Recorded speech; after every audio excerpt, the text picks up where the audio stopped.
And we're back. Sorry, guys, we had to take a quick break. I had to go somewhere, but now we both have wine. You've got a white, perfect. I've got a red. Now we can actually talk about stuff. Now that the alcohol's come into play. This has officially gone highbrow. Yeah, I don't know. Tarantino, I remember. I think marketing-wise, they were absolutely brilliant about this, because I remember when every Tarantino movie was still marketed as the fifth film by Quentin Tarantino. Yeah. I think The Hateful Eight might actually be his eighth movie. Is it? Is it not? Was it the seventh? Because I feel like they still did that with Once Upon a Time in Hollywood, no? It was like, this is going to be his last or penultimate or something like that. Yeah, but I remember... as if, I'm sorry, but like, sure. I remember it's like the fifth movie by Quentin Tarantino. It's like, who the fifth movie? Who the fuck is Quentin Tarantino? I didn't do that on the fifth movie, but when I was little, fairly little, I don't think. I think I watched Reservoir Dogs when I was like 18 for the first time. It was out quite a few years by then. I watched it only recently. I think my first Tarantino was Inglourious Bastards, and we actually watched that in school. Yeah, so did we in acting school. In actual school. Fuck no. In high school. Allow me to traumatize you, children. And it was, I think, 8th or 9th grade. How is that educational? Well, obviously it was about World War II. Yes. Oh my god, I remember. Okay, so since I went to school in Germany, right? But we had an optional way of doing history class, which was doing it bilingually. So from year 7 to year 10, my history class was happening in English. So it was taught by like 2 of the English teachers at school that were also history teachers. But hey, it did its job. I don't know. Here I am now. Which is funny because Inglourious Bastards is the most accurate movie about World War II. But we watched it. we watched the beginning scene of it. So the Christoph Waltz Shoshana whole thing. Oh yes. And do not ask me about the context. Maybe our teacher was just looking for an excuse to show us that. But we all loved it. Our parents, I remember, were not too thrilled about, because not everyone... Great, this is an R-rated movie, I believe. No. Rated 16 in Germany. Seriously? Yeah. But not everyone was 16 at the time yet either. And let's not forget, like in Germany, you watch quite a few movies about the Nazis, which is a good thing, because in none of these movies they're the heroes. But I remember especially the opening is quite shocking of Inglourious Bastards. It's quite tough to watch. We all really enjoyed it, and we watched it in English, of course, because that's my whole point with like bilingual class. But that was my first Tarantino movie. I don't quite recall when I finished watching it. But that was then closely followed by Django Unchained. Fair. And then I'm not even too sure, because then I sort of played catch up with the rest, because most of them came out while I was still way too young to watch them. Yes. But then I did a bit of a Tarantino deep dive 1.5 years ago because I was considering doing some extracurricular work on him, and we actually did also study him in my bachelor's, in my film studies class. That makes sense. Yes. Let's not underestimate how hugely influential the man is. Oh, absolutely. And how could we ever forget From Dusk Till Dawn? Yeah, but I believe he was a writer, maybe a producer on that one. He wasn't a director. No, actor though. Yeah. I'll say this. I remember watching Pulp Fiction for the very first time, not being too impressed by it, because I think I tuned in on the telly too late when it was already going. And to be perfectly honest, Pulp Fiction is an incredible movie, because you always forget about certain But it's hard detail. to get into when you haven't started it from the beginning. Exactly. Yeah, with the episodic telling and everything. Of course, I've seen Pulp Fiction as well. I forgot to list it. Yeah. And I remember watching it in full for the first time, And this is, I find, a very rewatchable movie because it has so many details, so many, like intertwining parallel and stories. Such a huge influence on pop culture. It Pulp certainly Fiction, has. probably of all the Tarantino films, the biggest influence on pop culture. Everyone knows the dance. Yes. Everyone knows the cleaner. Everyone knows the Hawaiian pizza bit. All of it. Exactly. Does he look like a bitch? Or Sam Jackson's epic in that one. Of course he is. But Bruce Willis, very good. Just the casual killing of Travolta's character, because he leaves his fucking gun outside the loo. And who expects John Travolta to get killed? Right. And this is the right kind of killing a main character because it's so unexpected. These days it's been done to death. Oh, it has been, yeah. If you want to be edgy about it, you say none of the characters are safe. We've all watched J.R. Martin, looking at you there. Exactly, and I don't know. I stopped watching after the 5th season of Game of Thrones. George, but Tarantino. At this point, I believe the guy basically has a carte blanche in Hollywood. He can do whatever he wants. Which I think he had to re-earn a little bit after Hateful Eight, but Once Upon a Time in Hollywood did. But re-earn. I don't know. So far, most everything I read about it, critics loved it. Was it critically? I think it was it at least exactly? maybe I read the wrong papers, but no, maybe I'm just projecting too much. I don't know. But fuck you! I hated that movie. Everyone hates it. I didn't like it. Everyone hated it. That's a very nice way of thinking about things, right? It makes life so much easier. But what I found so interesting, because in terms of shelf life and staying power, I find it so interesting how comedy movies might, or how especially comedy movies sometimes simply no longer work. Because I remember rewatching Police Academy. Oof. And I loved Police Academy when I was young.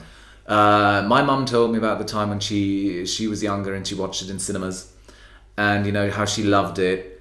And I loved it as a kid. It's silly, it's goofy, it's slapstick. And I tried rewatching it, or I rewatched it actually, and it was horrible. It was no longer funny. Not because, it's outdated humor in terms of, which it also is, but... yeah, for the most part. For the most part. There's still very impressive parts in it, like any sound. What does the one guy do? All this... Fair enough. But this guy, I adored this man as a child. Yeah. And I find it so annoying now because it's a one-trick pony. Yes, he can do incredible things. But it's the same thing. It's the same thing over and over and over again. And the thing is, I don't know, for some reason, most of the jokes no longer work. I mean, there's these two, sort of, they're a bit like fascist police cadets, who really suck up to Lieutenant Harris or whatever his name is. And they get their comeuppance. And, they're racist, so they get their comeuppance for that. Okay, there's some homophobic jokes in there, with the blue oyster. The 80s, so you can't expect too much there. Exactly, different time that doesn't make it okay, but but it's expected. The time it came out, and I laughed at it when I was a kid because it's funny. You didn't know any better. Exactly. Yeah. So, but I tried rewatching it, and I didn't find it funny. And the same thing, funny enough, was with Spaceballs by Mel Brooks. And I loved Mel Brooks growing up. I need to rewatch that to check that theory, because I found Spaceballs hilarious when I saw it for the first time, which was when I was maybe 12. Same. I was like 8 or 9, and I loved Mel Brooks. I watched History of the World. Big break for nobody. In my head, it's still really funny. History of the World, Spaceballs, Young Frankenstein, for example, which is Marty Feldman as Igor. It's incredible. Robin Hood, Men in Tights. Oh my god! And to this very day, I find this film hilarious because the guy who plays Roger Rees, who plays the sheriff of Rottingham, we're talking someone who was in was it George C. Scott adaptation of A Christmas Carol. He plays his nephew there. Mm-hmm. And he was Hamlet on the National Theatre stage, I didn't take yourself know too that. Seriously after that. Exactly, and he's brilliant in that fucking movie. That reminds me, because you said Hamlet on the big stage. I've recently started watching. It's on YouTube. It's this show. What was it called again? Oh my god, Staged. It's David Tennant and Michael Sheen. Basically during COVID. Right, the two of them played together in Good Omens, didn't they? Exactly. And this was in between Good Omens, and whoever had the idea for this show was brilliant, because the premise is David Tennant and Michael Sheen play themselves, stuck at home, because, COVID isolation, all Does that. David Tennant speak in a Scottish accent? Because he's Scottish, isn't he? He is, but he does not really, sort of a little bit. But I honestly don't know if he's still indulging his Scottish accent at all, because he also doesn't live in Scotland. I'm wondering the same thing about Christian Bale, because he's actually Welsh, and I don't know how I've speak never with any heard sort of accent. But the funny thing about the show is, so they are in the premise is that they were supposed to do a West End rendition of what was it called? Looking for an author, Italian comedy. Italian comedy. Yeah. It's from the late from the 20s, like 1920s. Oh god. And it's something. I actually have it. Like, that's why I can't remember the name right now. But it's something like eight figures are looking for an author or something like that. 8 characters are looking for an author. I read it. Yes. And they are supposed to put that on with some newcomer actor who had scored a part alongside them, which was supposed to be his big break, a very, very serious theatre production with 2 very well-known actors. And then COVID hits, and they can't do it. And the newcomer actor then calls them up, calls David Tennant, and is like, do you want to rehearse over Zoom? No. And we're just going to work over Zoom. Oh. And then we will be far ahead of everybody when everything opens up, and then maybe we have a shot to still make this happen. And then David Tennant has to call up Michael Sheen, because apparently Michael Sheen and the newcomer actor, whose name I unfortunately forget, don't get along too well. And so David Tennant has to be like the kind of like... man in the middle. Yeah, and it's hilarious because they act themselves, and you have no idea how much they actually are just being themselves and how much they are putting on characters. It's so charming and so endearing, because they have such a... You can just tell they have like Michael Sheen and David Tennant have such an amazing chemistry. I think a lot of actors, because I don't particularly care for David Tennant's acting normally. Michael Sheen depends on the movie. For example, I love Frost Nixon. Mm-hmm. It's an incredible movie, and I love anything like that's like really, I don't know, it's chamber play really. Yeah. Fantastic. But a lot of actors become, in my opinion, so much more likable when they're taking the piss so obviously out of themselves. And I remember a movie. It's a Netflix production. Always Be My Maybe. It's a funny movie. I like it. And at some point, the lead woman presents a new boyfriend, mm-hmm. ably played by Keanu Reeves, portraying Keanu Reeves. Excuse you? It's so fucking... And I don't buy into the whole hype with, the internet hype on Keanu Reeves. Before that it was Leonardo DiCaprio. Yeah. But whenever the internet gets sort of a patron saint, I'm like, ugh.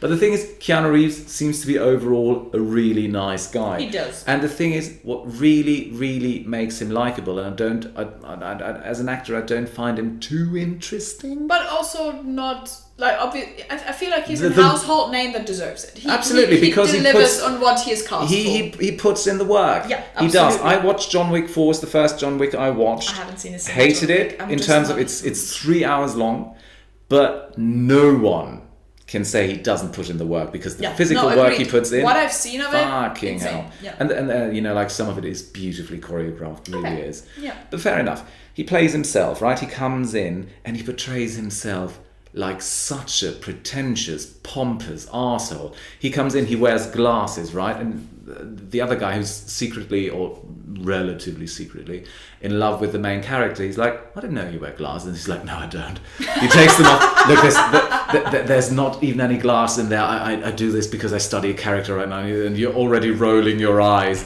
And and they keep going, and from the restaurant they go, I think, to his place, and they drink more, and Keanu becomes so incredibly antagonistic, and it's like, I feel like you want to hit me, and it's incredible. He portrays himself in such an insufferable manner. He's such an arsehole that you just have to like the guy, because someone who you know, like in a movie, will portray himself with his given name in such a manner can't be all bad. Yeah, and, exactly. and no one says about Keanu Reeves that he's bad. But I got what you mean. Well, like if you have that kind of you know, like humor with yourself, with good on you. With Michael Sheen and David Tennant, there's like one of the funniest bits as well. I don't know why, because I've seen actually a lot of just snippets of this on like TikTok or Instagram, like pop up as like best of viral, and I was like, I need to watch this. Was that they got into a very heated argument apparently, and then they started trying to outdo the other one with like huge parts they had played,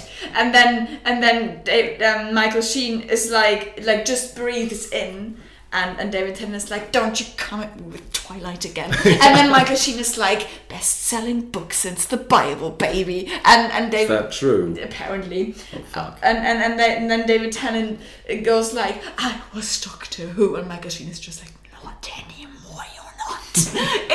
It's so British as well. Yeah. Like, and that's what makes it so charming. If you know all the references, like if you know how much of it, like what a huge thing it is to portray Doctor Who, and for as long as he did as well. I mean, like, yes. I mean, and he's doing it again now. Yeah, exactly. There's like 2 specials now on Disney Plus. And I don't know how often has an actor been recast for Doctor Who. That is quite and to be perfectly honest, if you're thinking, probably, I don't want to, you know, like assume too much, but if you're thinking about modern Doctor Who, you're thinking David Tennant. You are. Even I do. Even though that Peter Capaldi also had Lewis Capaldi? No. Lewis Capaldi. Wait, the dad. which, Peter Capaldi. It's the dad. It's yeah, the old one. Lewis yeah. Capaldi is that Yes, that emo singer. Do not mix up. Lewis Capaldi was not Doctor Who. That's going to be an episode in and of itself. Me ranting about the album titles and the tour names of Lewis Capaldi. I'm just like, forward to that. But Peter Capaldi also had quite the impact, I feel, because I know that he was after Matt Smith, and I am so sorry I forget her name. I know that it was quite a huge deal that it was the first female Doctor. But wasn't she the last one? Was she? Yeah, I think she came after Capaldi. Okay, fair enough. But so after Matt But Smith, nobody, for example, or most people don't remember Christopher Eccleston. which is a shame, to He be was honest, good. because He was incredibly and he likeable. launched the modern Doctor Who Exactly. again. The ninth Doctor is where Doctor Who, as our generation knows it, started again. And to be fair, you know, like I think, you know, It's turned into such a British thing now. No, fair enough, but you know, like I feel like especially the first season, you know, like with Christopher Eccleston, is incredibly British, because, you know, like in terms of production values as well, because they don't have the money of an American show. So he wears this, you know, like leather jacket that doesn't fit him quite well. The effects are okay. Horrendous. Okay, let's be real, they are horrendous. Absolutely. That's the beauty of it. But then they realised, okay, they were onto something, and then with David Tennant, they started, you know, like more the marketing, you know, the more iconic outfits and everything. I will say David Tennant and Billie Piper as Rose and the 10th Doctor did have amazing chemistry. It also sort of fit into the whole golden age of television thing, like when it was on. So it was like the whole will they, won't they thing worked in everything that was on at the time. Absolutely. You know, like Navy CIS or Doctor House or Grey's Anatomy or Monk, you name it. Everyone had their will they, won't they thing.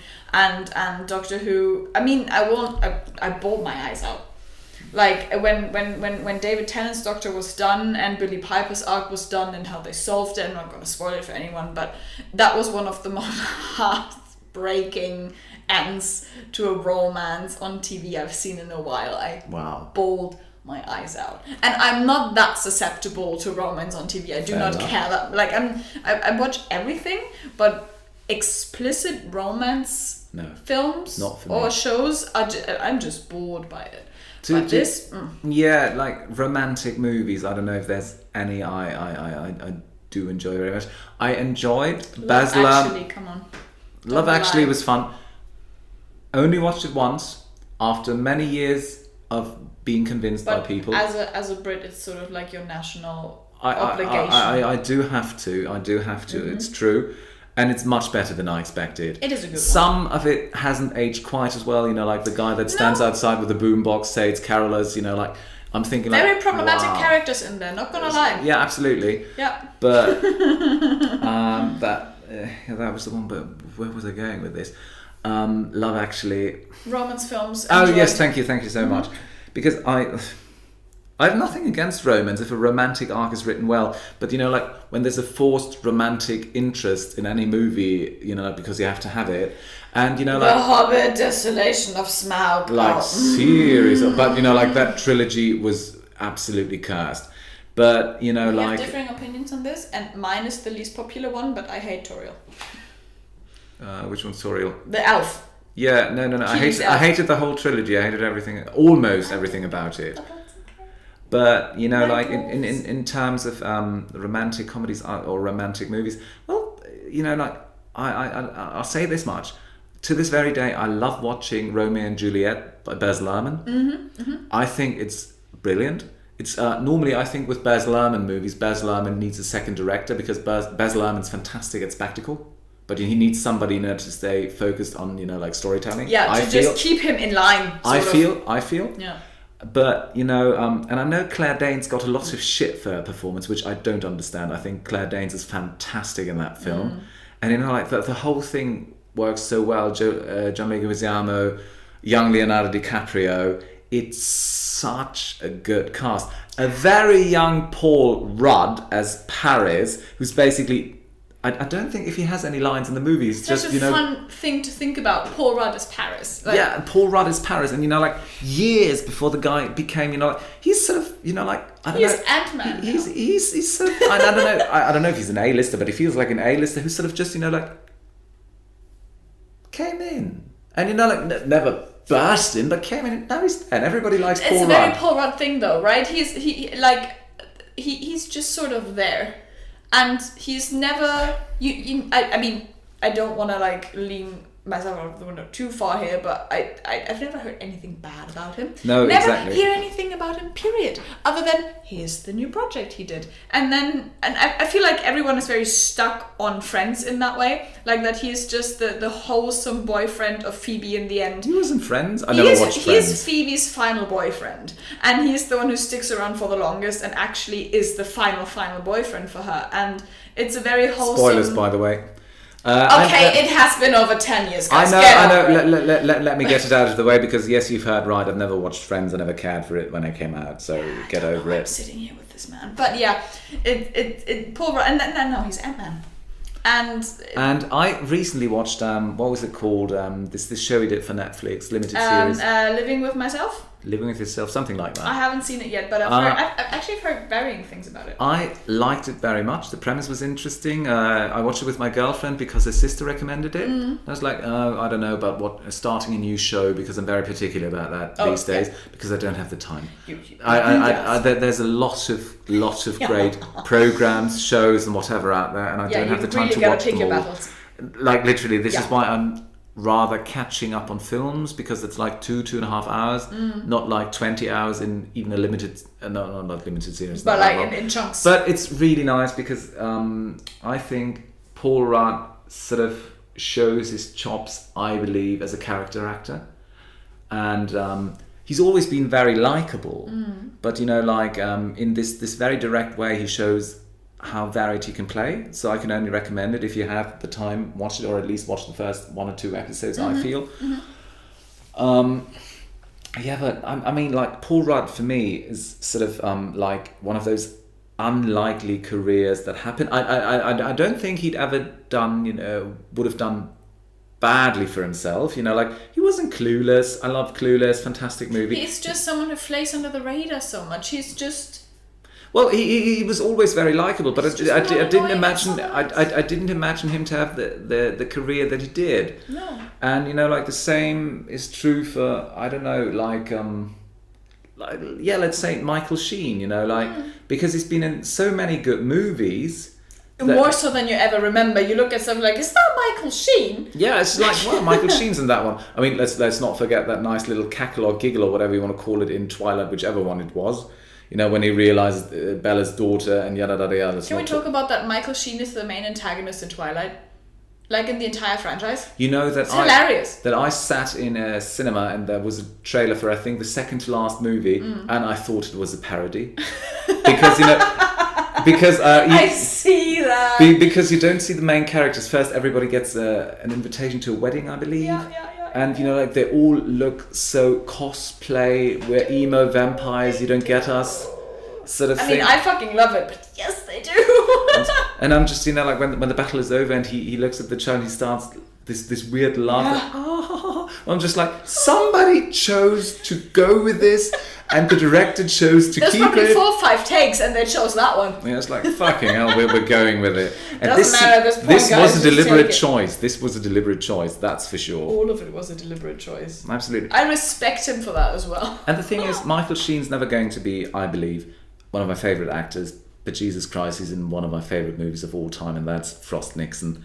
Because, you know, like, I love a movie that highlights good acting. And you have Frank Langella and, you know, Michael Sheen opposite each other. You've got a great supporting cast with Oliver Platt and Sam Rockwell. And just the whole script. And first of all, you know, like, I've watched this trailer to death, and the trailer has music from one of my other favourite movies of all time, The Fountain by Darren Aronofsky. And people are going to hate me for that, because it's the same thing with, like, Tree of Life. But, you know, like, the climax of the trailer, it's just like, with the movie and everything, it's just goosebumps, you know, where with Frost, you know, played by Michael Sheen's like, are you really saying the president can do something illegal? And, you know, Langella replies, I'm saying that when the president does it, that means it's not illegal. And That then sounds like something Trump would say. And exactly. and then, you know, like, Michael Sheen's like, I'm sorry. And, you know, it's brilliant. Because, you know, like, as one of the special features on the Blu-ray, they give you the original interviews, which was ad at the time, you know, way before that. But, you know, exactly. And Nixon is an interesting figure in and of itself. Apparently, the guy, you know, like, sort of raging alcoholic, would get up in the middle of the night because he was so drunk after a bottle of vodka, would run out of his bedroom to his aides, and he'd be like, launch the nukes. Yeah, I've heard that. And then he'd go back to bed, and the aides are like, okay, let's wait till the morning. If he remembers on his own accord, then we'll see. But nobody's launching any nukes tonight. Those poor people. Yeah. The pressure. Well, the overall pressure of having a, you know, like, alcoholic president. Yeah, that's not great, is it? But then again, you don't want to, you know, like, okay, let's not get over I was going to political- say, but that is a can of worms we should not open. No, I don't know. I feel like, especially in terms of Michael Sheen, especially lately, I find it very hard to separate him from anything but Good Omens, because I just adore that show. I need to read the book, because I haven't, and I've read the book, and I've listened to the audiobook, and it's you can clearly tell with this one where Terry Pratchett and Neil Gaiman sort of you can tell it's clearly a brainchild of both of them. Yeah. Because I read American Gods by I haven't, but I've Neil seen Gaiman. quite a bit of it. And while I think it's very imaginative and very well written, I didn't care for it. And this is not to lessen any of the work that's done there, because it's brilliant. I just American couldn't Gods, sort of get into it. Yeah, I need to get into that in a second, but do finish your point. For example, I tried watching Good Omens, and I couldn't, because I read the book. I had the voices in my head, the way, you know, I characterize the different people in it, and, you know, like, the audiobook does a very good job at it, you know, also especially, you know, like, getting across the humour of it, which is very British. It certainly is. And then I watched it, and I was like, I was missing the narration, you know, like, because of course it's a book, you've got way more text in it. Yeah. And maybe I should give it another shot. I don't know, but yes, please. It's just like, just in terms of Good Omens, it is very wholesome. It is a very, very, very wholesome show. It's sort of like Monty Python, but easier. Because Monty Python, as much as I adore it, I feel like it is a very particular strand of humor that you either do or don't enjoy. I think it's a very polarizing humor in its Britishness as well. And Good Omens is sort of like the easy, the light version of that. How it is done, and Michael Sheen and David Tennant have brilliant chemistry. That works rather well. American Gods, I have not read either, but I haven't watched the show. I have watched the show on Amazon Prime. I haven't seen all of it. Oh right, it's on Prime, isn't it? It's a Prime original. Oh fuck, then I can finally watch it. Yes, it is. I will say, first of all, the production value of it is insane. Yeah, so I hear. It looks beautiful. It is a very trippy watch. But so I believe the book probably is as well. It's quite a read. I say it's a good book. It holds a very, very, very special place in my heart. It does. And I will. Okay. I will now. We'll lose half of the people that are listening now probably because I'm open. If anyone's listening, this is the first episode. After all. Yeah. But American Gods is actually what inspired Supernatural, the show. Is it? Yes. I didn't realize American Gods was that whole the book. Yeah. Eric Kripke, the writer and the creator of Supernatural, was a huge American Gods fan, and he was like he loved the principle of a road like a road movie, sort of like just stretched over episodic storytelling with a monster of the week type of principle, and the idea of embedding mythological creatures in our everyday life. And Kripke is a huge horror fan, so he adapted that principle for monsters initially, because no one could have ever thought Supernatural, with the 15 seasons that it ran for, in the end would turn into the pop culture phenomenon that it did. Yeah. I never watched a single episode, but even I'm aware of the Winchester brothers and everything. I don't think you'd enjoy it, because it's very much also a golden age of cinema type thing, and it is very much a teenage thing. Like the both of them seem quite likable. They are very likable. I mean, I've been a huge fan of the show for over 10 years. Wow. And but it's very funny because, for example, because the premise is exactly the same. You have the two main characters that are driving around in their car through the country and kill monsters. Yeah, the car is quite popular, isn't it? The car is basically a character of itself. It's a 1967 Chevrolet Impala, and it has its name. It's called Baby, and there's even an episode in one of the later seasons, season 13, 14 or something, which is a POV episode of the car. So the camera never leaves the car, and we're just always in there, and the entire episode is just a normal monster hunt for the brothers, but we just stay in the car and assume the position of the car. It's quite fun. And for example, the choice of the car, which was very crucial for the entire show, because Supernatural initially was written for 5 seasons, and there was like the whole the climax of the original story arc heavily involved the car. So the car was a very important choice, and that was chosen by Kripke based on what car was used in American Gods, which is a Mustang. Seriously? Also a muscle car. Wow. And so it continues on, and that way American Gods is a highly influential thing for me personally, like for my teenage and young adult years growing up.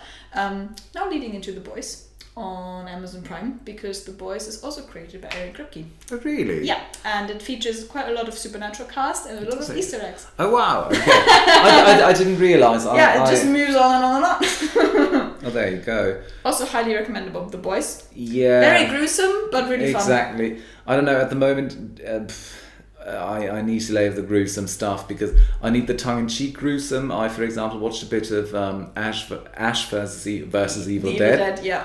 Because I very much enjoyed how the original Evil Dead went from a series horror movie, even though albeit low budget, to being a bit more silly in the second one, then becoming Army of Darkness, which is fucking brilliant.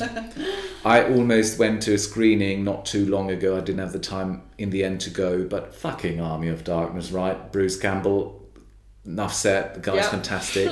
From what I hear, really good guy, really solid. He was on Xena, Warrior Princess, which, you know, like was now we're entering the nerd part of it. which was quite a big part of my childhood, you know, like that and Hercules, you know, like with Kevin Sorbo, who was later in such gems as Gods Not Dead. But let's not get into that. But see, we do love the trash. We do love the trash, albeit, you know, like religiously dogmatic, dangerously stupid stuff. But, you know, you look at it like, but talking about bad stuff, I mean, like the Holy Grail, and I've seen it's on Amazon Prime. I don't know if I have to buy, but we'll watch it at some point. The original Dungeons and Dragons movie. Oh, I've never seen the original one. You need to, because it stars... Oh my God, I need to. It stars Jeremy Irons as the villain. And, you know, like, it's one of the Wayans brothers, and what's her name? Oh, God, I keep forgetting names tonight. But Jeremy Irons is so over the top, And, the production values is so, I believe, either late 90s or early 2000s. But, and literally, it's so bad. It's incredible. Jeremy Irons is shitting himself with overacting. Nice. Every single take he does. It's brilliant. And the nice thing is when he was asked in an interview, it's like years later, why did you make that film? You must be aware of the fact that it's not very good. And he just answers, I just bought a castle. I had to pay it somehow. And I'm just like, that's such a Jeremy Irons thing to say. Also the most D&D thing to say. Absolutely. I love it. As a D&D player myself. Oh, there you go. 100%. And I was lucky enough to know someone who worked in a pub close to, like a club he's a member in. Mm-hmm. I think it's the Garrick Club. Mm-hmm. He'd go there, you go there, it's very expensive, you have a nice drink, and then he'd leave there, go to the pub, have like 2 pints, piss in the alley, and go back in the club. Very British, isn't it? I'm saying this, this is purely hearsay. I'm not saying he did that, but I have it from what I consider a reliable source. But, just in case I'm getting sued, I'm not claiming any of this as fact. Objection, hearsay. Yeah, exactly. That's fair. It's a very British thing. I wouldn't be surprised. Let's be honest. British people have an incredible talent. Doesn't matter how rich you are, how high-born you are, you can still behave like a fucking arsehole.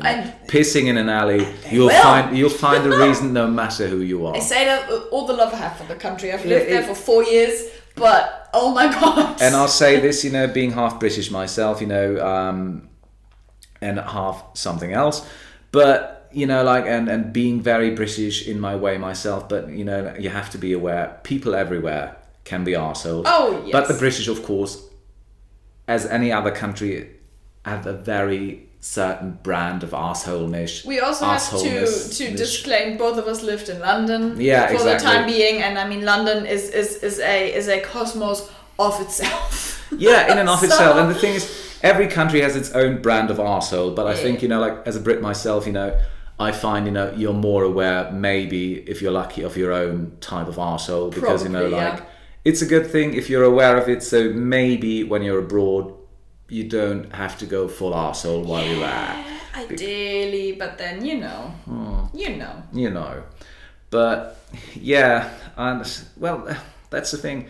Living in London, it was very interesting. A friend of mine worked in a cafe in Belsize Park while Game of Thrones was still being shot, and there was apparently quite a lot of cast members coming in. And I was in that cafe a lot. I never saw Dick. I never saw anyone. Jim Broadbent apparently was a regular. What did Game of Thrones shoot in London? Nothing. Maybe some. Just because British actors. No, sorry, I was stupid. Maybe some studio stuff. I don't know. I was confused. But apparently in the area of Iceland and Croatia. I don't know. In the area of Belsize Park, apparently there live quite a few people. I believe Sophie Turner lived around there somewhere. That makes a lot of sense. And Jim Broadbent, he wasn't part of Game of Thrones. I do realise that, but apparently he was a regular. Tom Hiddleston apparently came in a few times, and I was there so many times. I worked there for 1 month, and like on my last day, I said to my then manager, it's like, I never met anyone I consider famous. He's like, well, over there, he's a presenter at the BBC. Who gives a shit? No one, that's not famous. I mean, it's like, BBC presenter, good on you, but that's not what I'm talking about. I saw Daniel Radcliffe once, just randomly in Aldwych, and the poor guy, he just walked past me on the street. That poor guy. He was. Excuse you. Sorry. He looked so, because I saw him, then I did a double take, and it was definitely him, and he looked so out of it. He was just so in his own world. He clearly was on his way somewhere. He looked tired. He had his shoulders hunched. He was very clearly just trying to be as invisible as possible. Fair. And I was just like, I will not be that person that starts no. it. Imagine 3 p.m., middle of Aldwych, Kingsway, or close to the Waldorf or something like that. People, tourists everywhere. Imagine if I had been like, mate, could I take a picture? Oh my God. He would have not been able to get out of there for I don't know how long. The thing is, though, my first landlady, while I was still living in London, she was a real estate broker, and she had a flat that she was hoping to rent out in the same development that Daniel Radcliffe lived in. Bless his heart. And I'm not a fan of Daniel Radcliffe. I don't have a strong opinion. I mean, Harry Potter is a very important part of my childhood. Fair enough. And I think the three main characters were cast well, as was the rest of the bloody cast. It was very well cast. But I haven't seen Daniel Radcliffe do well in anything else. I just don't care for him as an actor. I mean, don't get me wrong, he chooses some interesting projects, that's fair. But the moment, I find them very interesting, but the moment he's attached to it, I no longer watch it. Horns was surprisingly good. As in, like, I expected nothing. And for that, I was more involved than I thought I would be. Guns akimbo. But something. In terms of running into but it was fun. into celebrities, I remember walking into the tube station at Colindale one day, and I stared Ben Whishaw the fuck down, like not staring him down is maybe a bit strong, because I wasn't sure if it was him, because he was talking to one of. Did you make him? Were you nice to him, Marcus? No. Were you nice to Ben? He seems like such a lovely guy. Exactly. I didn't interact with him, so I'm making my way onto the platform, and he's standing there speaking to one of the station clerks. I'm like, I'm just, there's like, I don't know, like 20 feet between him and me, and I'm just. There's a lot of people between us too, and I'm just like, that looks like Ben Whishaw, and I just keep staring, just like is it really going back and forth, really and just making my way. And at some point, he must have, like literally anyone would have felt my stare. He turns his head and he looks at me like, not even annoyed, but just like making sure. He's just like, why is that man staring at like me? I must have been like, there's this crowd of people, and my neck is just going back and forth. Maybe worth mentioning that you're about 6'6", close to. I'm 6'3.5". Thank you. You were probably like towering over everyone, just like. I was towering when I went to Los Angeles. I tell you that much. It's like all these tourists around me. It's like, I can't see shit. I'm like, I can see a lot. Actually. Yeah, I can see it's everything. Not as great as people make it out to be. My dad is actually 6'6" or 6'5". I met your father. He's massive. He is tall, and we were in Singapore. I haven't seen a single person since I landed here. No, Dad, they're here. Look down. This is where they are. It was funny. People stopped to take pictures. No, but yeah, I can imagine. It was really funny. But literally, Ben Whishaw, yes. And I once met Stevie Nicks, for those people who still remember Fleetwood Mac, while I was in Los Angeles. And I had the chance, while I was in Los Angeles, to go to the ceremony of Hugh Jackman putting his hands and feet in cement. And I didn't, because it was like 8 a.m, and I'm thinking like, fuck no, I'm in North Hollywood and I'm sleeping. Are you kidding me? This is Hollywood. Everybody gets up super fucking early. It's Hugh Jackman. I know, love the guy. Marcus, I don't know. We can still be friends after you just. That's okay, as long as we can still be business partners, because we're obviously getting filthy rich of what we're putting out here right now. Certainly. I'm not expecting anything else. But how can you? Okay, fine. I need a second, but that's why I have wine. Well, yeah. I'm on my second glass, I think. Hugh Jackman, you fucking okay. Yeah, like and he's in one of my favourite movies of all time, The Fountain. I mentioned earlier. It's a fantastic movie. I love Hugh Jackman. We just literally a few days ago spoke about that we need to watch Logan together because you haven't seen it yet. Absolutely. Yeah, we just had this conversation. And let me tell you this: I love very few people enough to get up for them at like 7 to be in some square at like 8. It's Hugh fucking Jackman. And I almost love him enough for that. What can I tell you? Karma will come back for you for that. Yeah, probably will. My life feels like it already has, and it won't stop. I've solved the riddle. That's why. Then like later when I die and go, I don't know, wherever, and Hugh Jackman's like waiting, he's like, mate, what's your problem? It's like, no problem, love you actually. Really? Why didn't you come to my ceremony? ceremony? You didn't. It's like, was your hands and feet in cement? You're the first one to do that. R2D3 It actually meant a lot to me, Marcus, and it was you really didn't to you being there. Yeah, but I felt something was missing that day. I'm sure that's how it's gonna go. He knew. I am fully convinced that I'm the center of the universe. You're the reason why Hugh Jackman is divorced now. Is he? He is, as far as I know, or at least separated. Okay, how do I look? I need to look. Is he still living in Australia? Off to Australia, let's go. Hi. Wait, you're the guy who was missing at my ceremony. So you do know who I am. Still hits like a motherfucker. I mean, he's in the middle of his Wolverine workout right now. I don't know if you want to challenge him. Plus, you wouldn't. He'd never. I'd never come to his door just ringing his doorbell. He'd find me on his grounds, running and screaming from something I think was a spider. Marcus in Australia takes one step, back on the plane. Like seriously. Okay, let's not get too much into Australia, or else we're having a 4-hour episode on what I think Australia is, because I've never been, but I've seen the pictures of spiders. And I feel very strongly about spiders, and then you flee into the water, and they've got sharks and nothing but sharks. The water's like swim in salt water. Exactly, the water's like 95% sharks and snakes. That's a scientific fact. And the landmass is like 78% spiders. Yeah. Like when Australia moves, you can see that. Australia actually moves on 8 legs. Over the tectonic plates. No, but I mean, like. What you really have to sort of admire about Hugh Jackman, like to have such a passion for a character like Wolverine. Think about the movies, what you like. Exactly, and just, I think he produced some of the movies actually to make sure they happen. And, like, let's not talk about, if you watch the very first X-Men, he looks tiny. I've seen all the X-Men. Yeah, tiny compared to what he would later put himself through. And by God, is that man gorgeous. And people can say about X-Men Origins what they will. I love the film, but that has personal reasons. He looks insane in that. He does. But oh my God, the physical effort the man went through. But at the same time, he is someone, because in that very short year that I had Instagram, I followed Hugh Jackman. Yes. And the guy is incredible. He's a very grateful person. Very. And at the same time, likable. Very humble. How he presents himself. And also, takes the piss out of himself, because I remember him posting a picture of himself on a what would you call it, lawn chair by the pool, sleeping.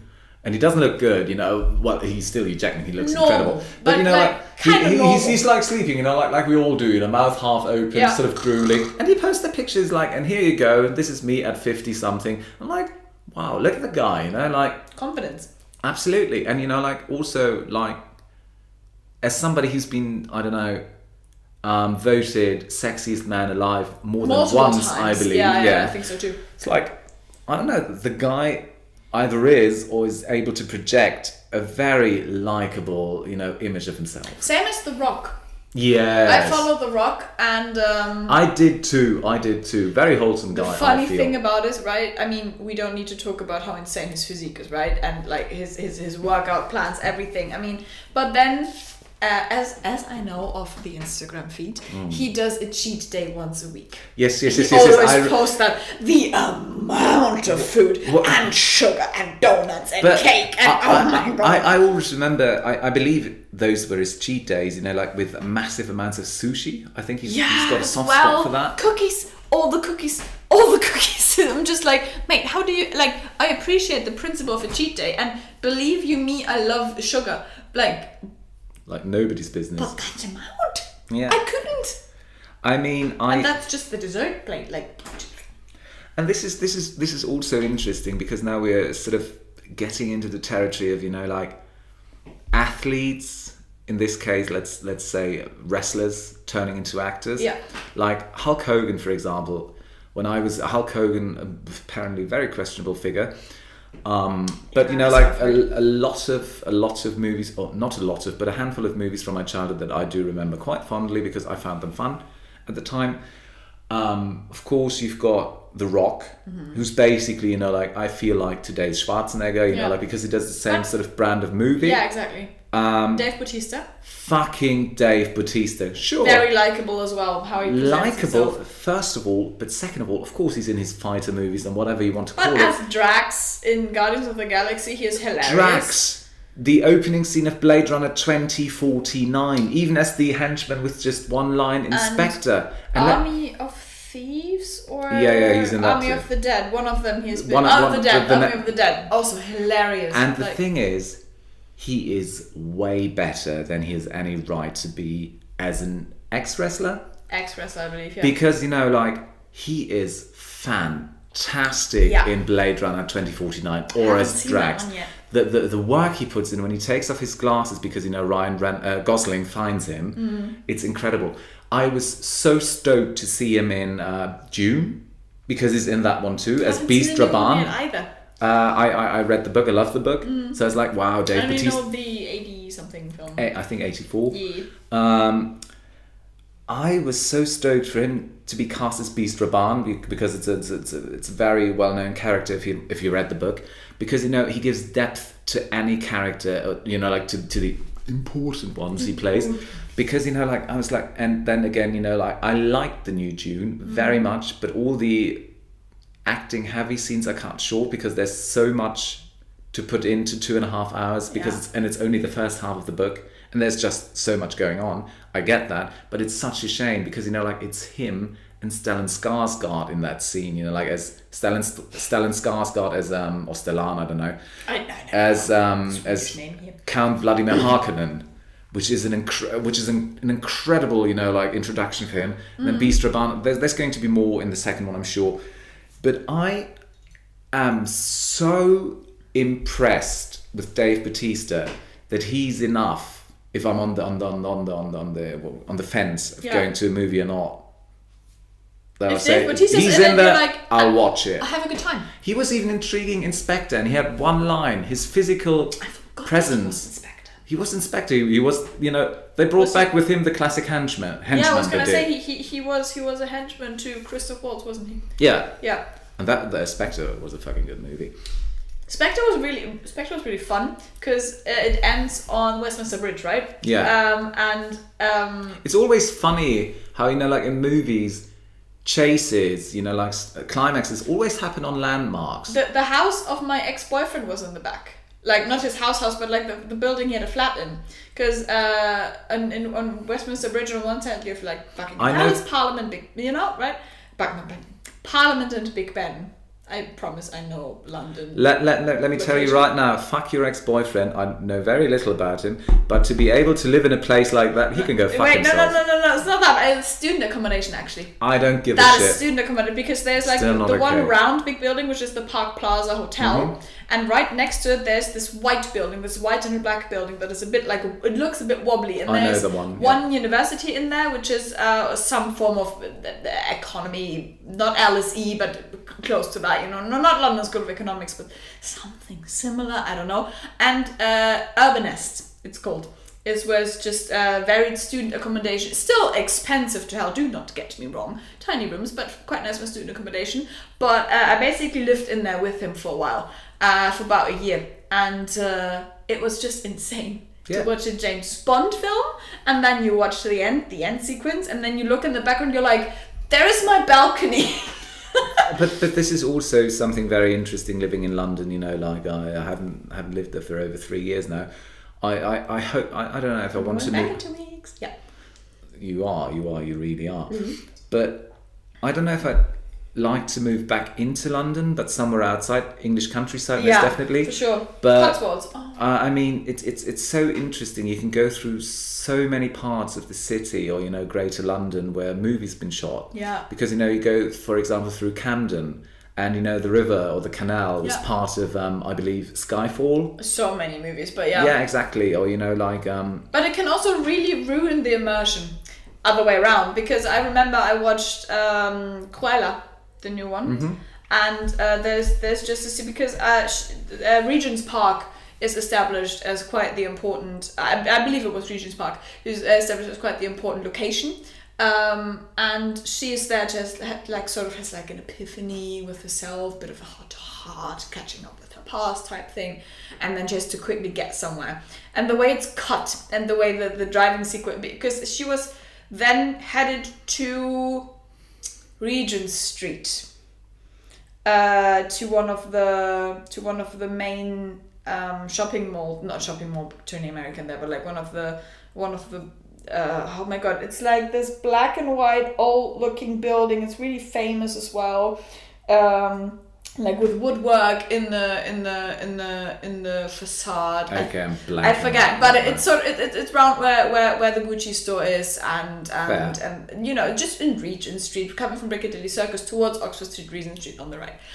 And the way she drove there was the most this thing because they didn't actually go the way. They just had her drive past all the landmarks, and at one point she actually crossed Waterloo Bridge, coming from Aldwych heading towards Lambeth, and I was just let's not the moment you're savvy in locations where things are being shot, like for example, the new Charlie's Angels movie is a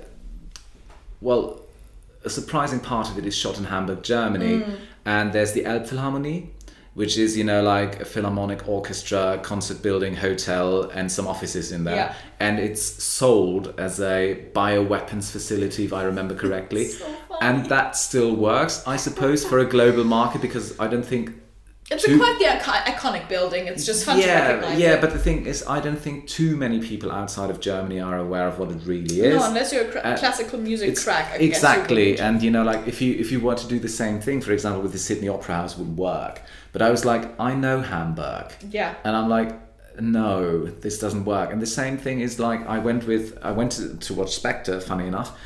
There's this chase scene they have throughout Rome, Batista and Craig. Mm-hmm. And, I know someone who studied in Rome. It's like, no. If you go that way, there's no way of coming out that way. It's like, the worst. It ruins the immersion for you. It does at the same time, like suspension of disbelief and everything. But highly entertaining, I don't know. Yeah, and everybody, especially in larger cities, especially a city like London, it's really tough. I just really enjoy thinking that either her Google Maps just really sent her the wrong way, or thinking what kind of way she must have took to drive through South London in order to get to Oxford Street, coming from Madame Tussauds Regent's Park. I mean, of course, things have to be omitted in order to keep it interesting, because you can't show an entire drive. Some shows are very truthful to that. I consider the Benedict Cumberbatch Sherlock, the BBC Sherlock. Because you said earlier that the Robert Pattinson Batman establishes Gotham as sort of a character. Yeah. I feel like the BBC Sherlock Holmes does the same with London, where London is portrayed as this living, breathing thing. I'll give you that. What's so funny about it is, I went to the place, where they shot 221B Baker Street, and it's nowhere near 221B Baker Street. Oh, it also doesn't exist. 221B doesn't exist. No. There's the Sherlock Holmes Museum these days. Yeah, exactly. But technically, 221B is a fictional address. 221 does exist. Yeah, exactly. But it doesn't have A and B. Exactly. Yeah. But I mean, that's a nice thing if you think about filming locations. I always find it, I don't know, I thought it very interesting. I followed someone, I believe, on Instagram, who, back in the day, who took pictures which were stills of old, or movies basically, and went to the locations where they shot and held up the pictures so they'd line up with the actual location, which was incredible. But to find out, I mean, how much is either shot in Pinewood, or in London directly. For example, if you go to the station of Canary Wharf, to the tube station, they shot there, yeah. They shot inside the tube station. They shot part of Rogue One, yes, which was an incredibly good Star Wars spin-off. And I will say it does lend itself to it, because if you've ever been, Canary Wharf is a very interesting area to be in, because during the week when all the stock market, all the trading and all the finances are happening, it's just chock full of people and suits, and everything is swamped with people. But the second you are there on the weekend, nobody is there. Exactly, because it's not really established as a livable area yet. And especially if you're there after hours on a Sunday, for example, you're just standing in this huge, basically white steel and glass structured, very, very modernized, very new station, and it does feel very sci-fi. Yeah, it does. It worked well as the Imperial Station on Scariff towards the end of the movie. It was also very fun, because my university where I did my bachelor's was in Waterloo, Aldwych, King's College, London, and that is my campus, because it has several campuses. Campi is probably correct. To be fair, it isn't in Latin, but that doesn't matter. Is right by the Old Strand station, because it's right off the street Strand, coming Trafalgar Square, going towards the city. And that doesn't exist as a station anymore. The next tube station is Embankment, which is down by the river, and then you have to walk up the hill. Yeah. But there is Strand Station. There used to be Strand Station, which is I believe it was on the Piccadilly line, closed down for ages. Wow. And it is mainly and exclusively a film set now. Oh. I mean, there's tours, of course, like, you know, London Underground, stuff like that. But usually, if there's any form of tube scene shot in London, any sort of underground scene, happens down there. it is there. They Wow. always adapt it to the time and the setting it is in, and so it was very, very common for me to like just walk the whole thing being like closed off when I was walking to university, because some film, some show was shooting there again. It's really appropriate for film studies having that right the corner. I mean, if you look at London as such, you know, it's interesting. Not only do you find a lot of things where things have been shot, but also they have this nice blue plaque thingy, you know, like for a lot of, you know, like famous people.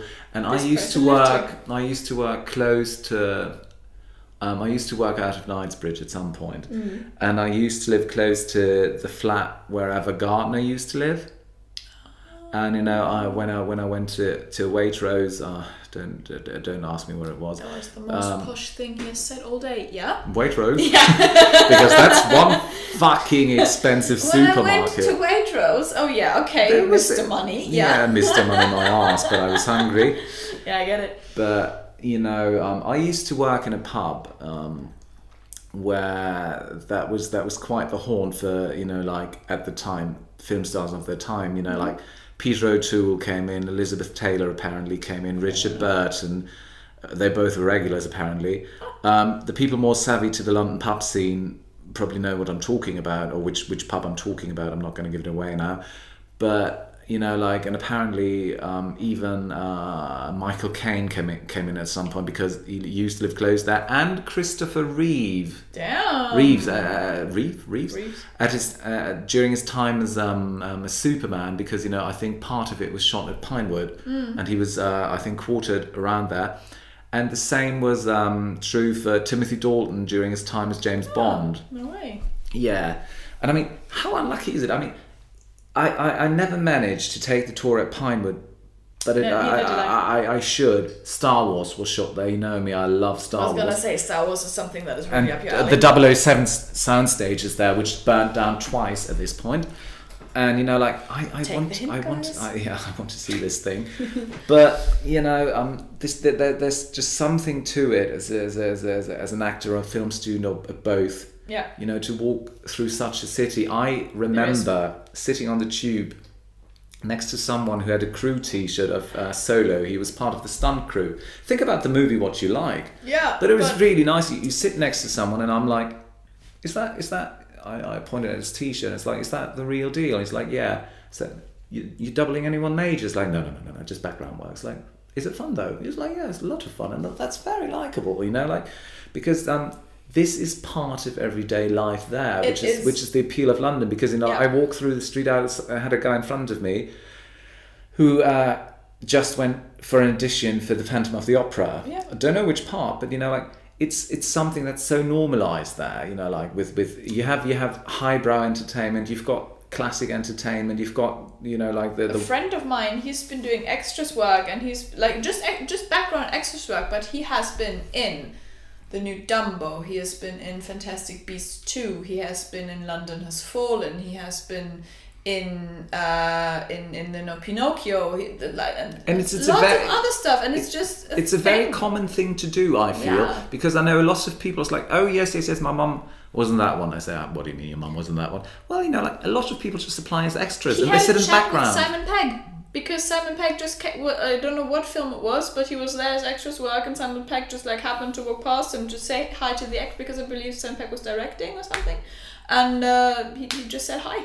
Let's be honest though, I love Simon Pegg. As do I. And that story really cemented that as well. I mean, like, honestly, you know, like, to be in one of my favourite British comedy of all time, Hot Fuzz. Fucking A. Everyone who's seen it will know what we're talking about. I went to a screening like about a year ago to watch it. We both went, actually. I went to the cinema. I've seen it countless times, but just like, I sat there, I ate a cornetto. And, yes, you know, you did. Yes, I did. You have to. And I mean, like, honestly, we need to watch World's End. yes, I haven't watched that one. Yeah. We need to do like a triple feature. Oh yes, Watch we'll the do. entire trilogy. Shaun of the Dead, Yeah. Hot Fuzz, and then End of the World. Yeah.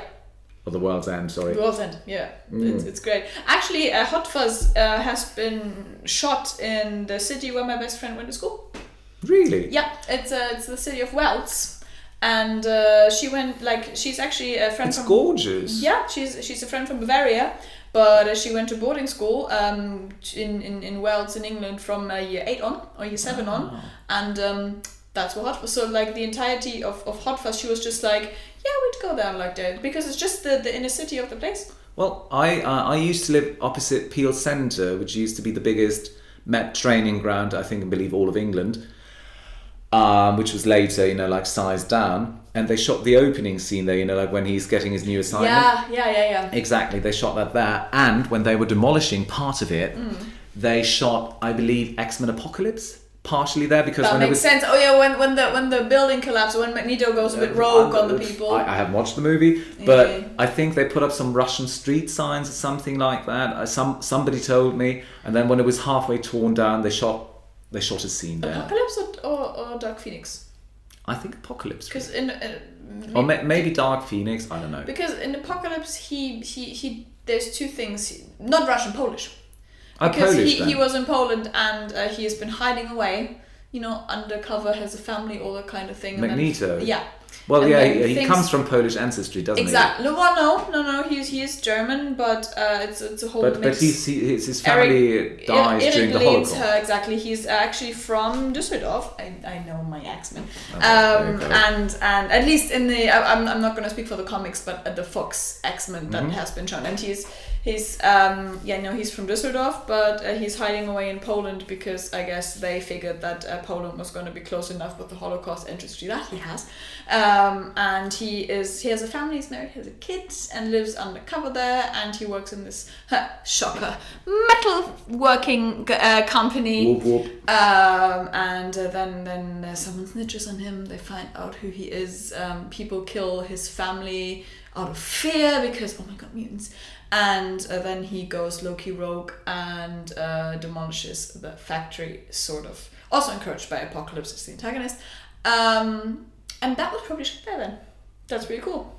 Wow. That's really cool. I don't think I've witnessed that, but I remember some of the other residents telling me about this. Mm-hmm.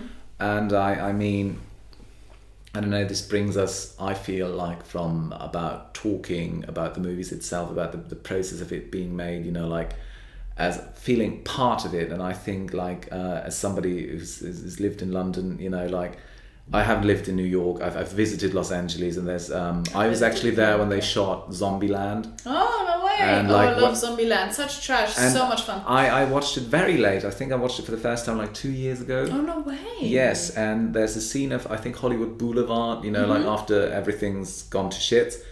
And the moment that scene came on, I stopped the movie and I said I was there when they shot that, because I remember walking past the street where they had everything. It just has a different feel to it, doesn't it? When that happens, you're like, kind of belongs to me. Yeah, sure, but I was there on the day they shot that because I saw the street prepared for that, and I watched that movie, but I knew they were shooting. And maybe one more thing that I find quite interesting when it comes to that, living in places where things are being shot, and being part of actually feeling, even though you're not involved, part of the greater film industry as such. But I don't know, most of us consume films on a regular basis, I suppose. Yeah. What I found so interesting, Matt Damon told that story about things that might happen to you. I don't know if you've ever watched Team America World Police. No, I haven't. It's by Matt Stone and Trey Parker, the guys who made, or still make, South Park. It's a movie made with puppets, with marionettes.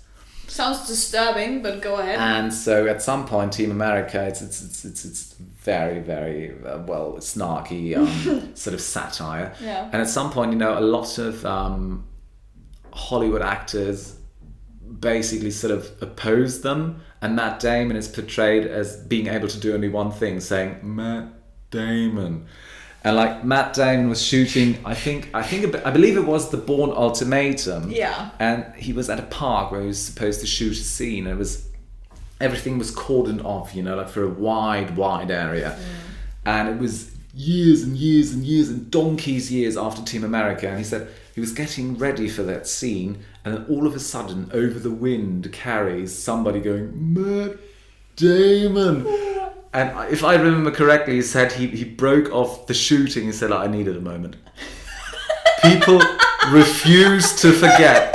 And let's be honest, I like Matt Damon fine. Yeah. I like Matt Damon fine. You know, like, I always think, like, I don't know, there hasn't been a haircut that's been invented for Matt Damon. He always looks goofy. Same with Mark Wahlberg. They also always look the same. I tend to confuse them a little bit. Yeah, but at the same time, he seems like a very likable guy and apparently quite the capable writer. Oh, really? Like Good Will Hunting. He did that together with. I haven't seen. I have been recommended it. I've actually been.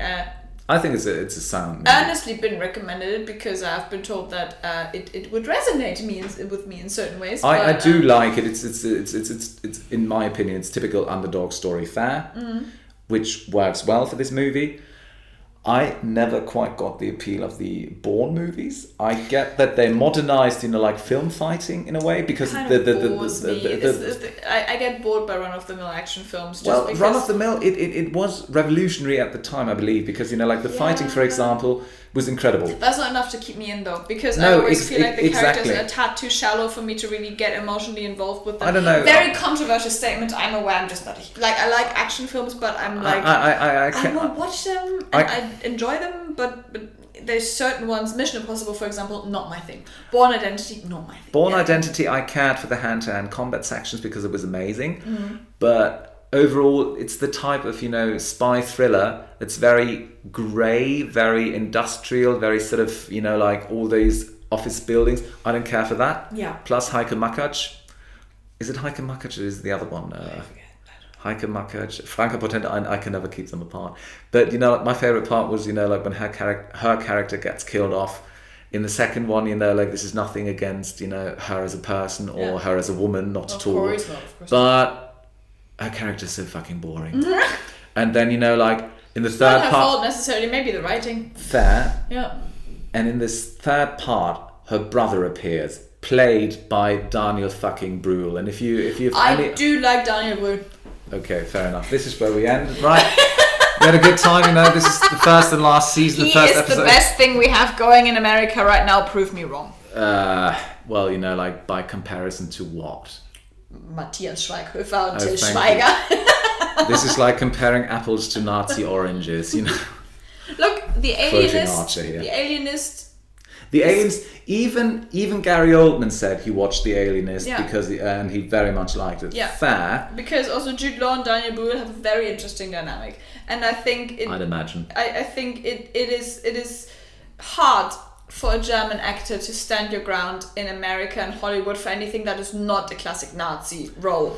Not to typecast here, but they do still. Well, you know, like, and of course, you know, like, German actors for the most part are not known to be, you know, like, overly wow. Exactly. I was gonna say, I'm not gonna defend our industry here. We do not exactly hold up on the global market in terms of film, but. He's also great in The Zookeeper's Wife, for example. But what does he play there? Fucking Nazi. Well, it's just the thing. But he stands out. And I mean, also Marvel. I like Marvel. You know, I like Marvel films, and I think he is quite fun in it because he's an antagonist, a recurring one, and he does it quite well. Is he a Nazi? No. He is an Eastern European person of a fictional country of Sokovia. Which is again entirely fictional, gets completely annihilated in Avengers Age of Ultron. Hi guys, spoilers, I haven't watched a single Avengers movie.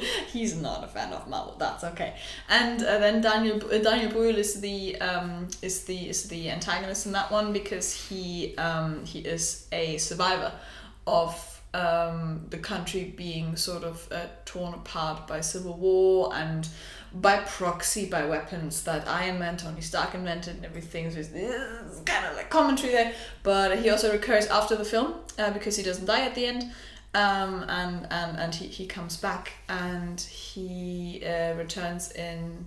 Because he's not the antagonist in Age of Ultron. He's the antagonist in Civil War. I'm sorry, Captain America: Civil War. He's the antagonist there, but he's still from Sokovia, and he returns then in the Disney Plus TV show, which picks up the Captain America storyline, which is the Falcon and the Winter Soldier. Oh yes. And he's quite likable because in that one he's sort of portrayed as the villain turned good guy, maybe not, and he's quite fun. He's actually.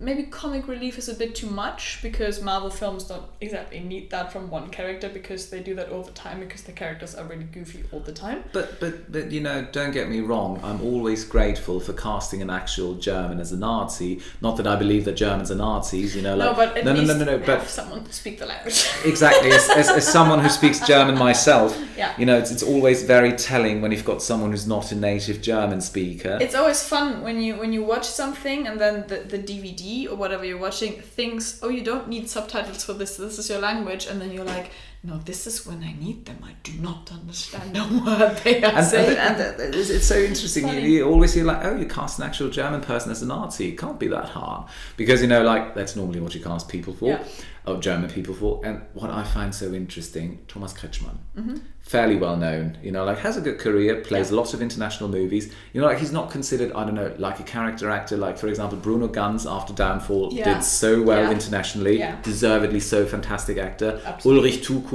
played some internationally, great actor, look him up, like for example Josef Rabe, John Rabe, sorry, good film, and you know, of course, Christoph Waltz, yes, German by proxy, he's Austrian, German doesn't matter, Klaus Maria Brandauer, stuff like that. He was in Never Say Never, you know, like the Out of Eon line, Bond movie. I also really appreciate if at least the actors make an effort to Absolutely. speak, because take Michael Fassbender, who is of German heritage but never actually lived in Germany, and he speaks some German, but as a German native you will hear the heavy accent, but he's still... Do you hear an accent? You hear an accent. Really? Because I remember watching X-Men First Class when he's, you know, in Argentina, I believe, killing those Nazis. I thought he spoke accent free. He does have an accent, but his German is really good. Yeah, if you watch Inglourious Basterds, you will also, because he has like in X-Men First Class, I choose those two. Brilliant that you bring them up, because my master thesis actually revolved around that for quite a bit, like analyzing translation and subtitling and everything, and I chose those two movies to compare. And he doesn't speak that much in X-Men First Class, but he obviously has a lot of German dialogue in Inglourious Basterds, in the scene down in the basement, in the undercover scene. I remember that one. And there you can pick up on the accent, really? But I didn't do so in X-Men First Class. But nevertheless, not because I will never ever shame anyone for an accent. I mean, I'm not an English native myself, so I'm sure people can pick up on the accent here and there. But the effort put into it, because sometimes, I mean, I don't have like an example like to pinpoint it right now, but sometimes you watch something as a non-English native that is supposed to portray your language, be it French, be it Italian, be it German, you name it, and they didn't even try. Well, the thing is, you know, like I think if it's a tongue-in-cheek movie, for example, and you realise, okay, the guy portraying the Nazi's not a native speaker, it's sort of funny. You like for example, with the character of Krieger in Archer. Yeah. Whenever he speaks German, you realise, okay, this is not a native speaker. Perfectly fine. Adds to the humour in that case. If it is a drama, and it's trying to be historically accurate, have a fucking German speaker, a native German speaker, because otherwise you make the Nazi look silly, and you shouldn't do that with Nazis because they fucking suck. Yeah, exactly. And like with Thomas Kretschmann, for example, I found it so interesting. I watched Downfall, fantastic movie about the last 10 days of Adolf Hitler, incredibly portrayed by Bruno Ganz. All the horror, and what makes it even so much more horrifying is to portray Adolf Hitler in his quiet moments with the people he loved. As a human. Which shows him as a human being, making it so much more clear that human beings are capable of such atrocities. Awful. It's absolutely. So wrong with you. Oof. But Thomas Kretschmann is in that, obviously playing a Nazi officer. Of course. He was in Operation Valkyrie with Tom Cruise, playing a Nazi officer. And then I recently watched Indiana Jones: The Dial of Destiny, And the first character you see is Thomas Kretschmann playing a fucking Nazi. Wait, Dial of Destiny, which one is that? This is the latest one that came out. I haven't seen that one yet. No, It comes to Disney Plus soon. I believe I technically saw it. I believe I fell asleep. Not because the movie was bad, just because it was put on a trailer. Well, I feel like it was unnecessary to do another one. Fair. But like literally, they bring in somebody, with a bag over his head, and I'm like, okay, fair enough. And then the first Nazi enters the room, and that's fucking Thomas Kretschmann, the first character you see, and I'm like, Thomas Kretschmann playing a Nazi probably had the coat still at home, not because he's a Nazi, but he probably plays the Nazi all the time. Let's also call a spade a spade. It's also just nice as someone in the audience, as a German actor in training, whatever you name it, to just see some representation of it in the huge industry. If it's not done horribly, but it sort of connects. I feel it connects what you're doing now, what you're training now, what you're working on now, with the great league that is synonymous with your industry.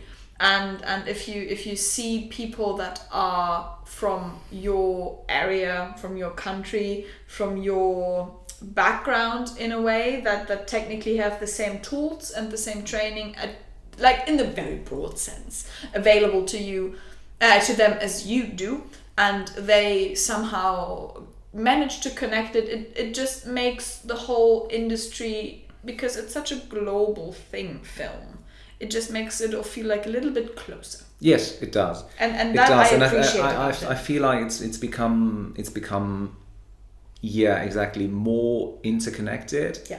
I mean, Germany's become more interesting of a place to shoot your movie, because there's still such a film as film subsidies. Like you can go there, you can say, okay, you have to have a certain amount of also German Netflix actors in there. saved us a bit.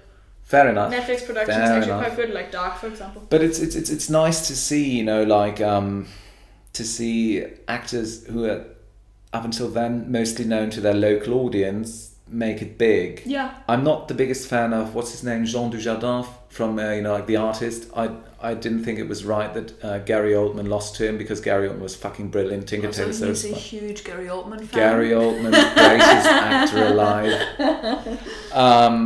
And then but it diversifies the industry, which it so desperately needs. I feel. Not just in terms of international, but in terms of all walks of life, be it trans, be it move away a bit from America-centric, heteronormative approaches. Exactly. Yeah. Because every few years or so up until then, it was a movie came out that normally would just win an Oscar for Best International Movie. Mm-hmm. And nothing else. Yeah. But movies like Parasite and Transcend, these sort of such a great film. These sort of conventions, and just win in many categories. I believe Tiger and Dragon did the same. In the Mood for Love. Tiger, Hidden Dragon? Crouching Tiger, Hidden Dragon. Sorry. I still need to see that. Actually, meant to for a very long time. I do like it a lot, but or for example, I don't know if it ever won an Oscar. I don't care if it did. But In the Mood for Love by Wong Kar-wai, which is an incredible movie. Drive My Car, brilliant film. Snowpiercer, the film, because even though it's an American French South Korean co-production, I believe. But just that, because the original novel is French, and I believe the film was a South Korean American co-production. Wow. Even so, just the globalization aspect of it, because especially South Korea, I feel like has been coming strong lately in terms of films that are also catering to a Western audience. I mean, South Korea, from what I can tell, for quite some time, because I believe South Korean drama and drama series, K-drama is a big they're thing. quite, I mean, the music industry, obviously. Yeah, I'm personally not involved in it, but I know a lot of people that watch K-drama religiously and listen to K-pop religiously. And I think you can say whatever you want about streaming or whatever, but it definitely got people or got things from around the globe much easier at people's fingertips than it was before. Because even if you walked into, I don't know, your local HMV or whatever, of course you've got world cinema, but it was always mostly tucked away at as world cinema. I mean, also moving, not even films, say a podcast, for example, right? My main podcasts that I like to consume are from an Australian network. Oh, there you go. And I have actually seen them live in London, because They just did a comedy tour where they went to Edinburgh Fringe and everything, and they did some live shows in London as well. And it's just, I mean, of course, it's still English speaking country, but it's Australia, it's the other side of the world. and it just, I mean, that's the upside of the globalization, internet, social media, all of that. I would say that and for artists especially, it gives you, I mean, on the one hand, of course, there's then the fact that there's a sort of like hyperinflation of the product you're trying to put out, but it also opens up the entire market of the world. Yes. To you. That's I mean, huge responsibility, but all the opportunities at your feet as well. Agreed. Maybe, I don't know, this is a good point to leave it at that for today. Yeah. Because, I mean, as we said initially, the topic of movie or movies as such is so broad, and I think we covered quite a lot of it. As you've probably seen, we didn't exactly follow anything in particular. It was very free form, I believe. It was hopelessly casual. Yeah, it was hopelessly casual. I hope you still found it entertaining. Leave a comment. You know, like we'll see how reactions are coming up. Are we going to, you know, like sort of, I don't know, have some social media presence at some point? Yeah. But yeah, thank you so much for listening. I think this was a bit lengthy. Maybe we'll see how the other episodes turn out. Right. Really nice of you to tune in. Thank you so much for being here with me. Hear you next time.